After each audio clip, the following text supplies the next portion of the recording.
පූසෝ මේ පුංචි ලේන් පැටියට උදව් කරමු. ඥාව්. බලන්න එයාට දැන් ඔයාව හොඳට මතකයි. ඒ දෙන්න ටිකක් වෙලා ගියාම යාළු වුණා.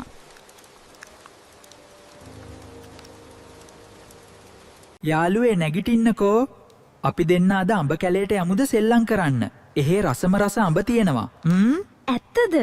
දෙන්න නැගිටලා අඹ කැලේට යන්න පිටත් වුණා.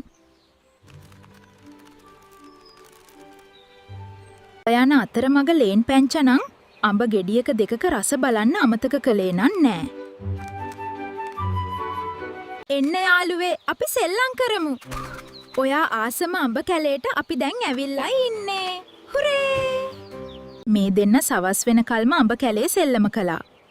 දැන් දෙන්නටම හොදට මහන්සි. බඩගිනි.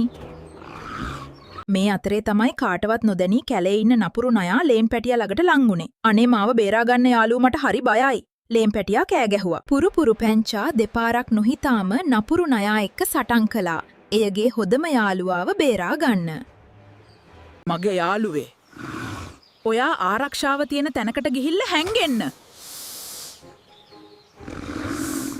අනේ මගේ යාළුවට නම් කරදරයක් වෙන්න එපා.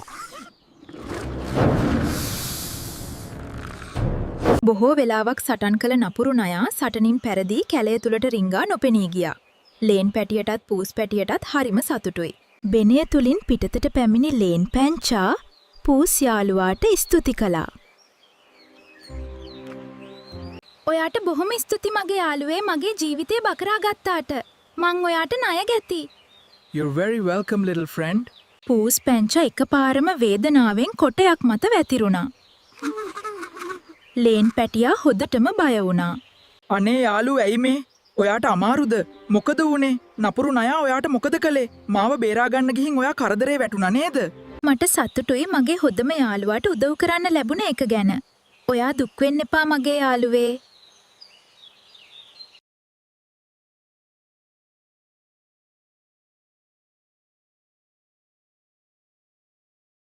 අනේ මගේ යාළුවේ මාව දාලා යන්න එපා. මං කොහොමද ඔයා වගේ හොඳ යාළුවෙක් නැතුව ජීවත් වෙන්නේ?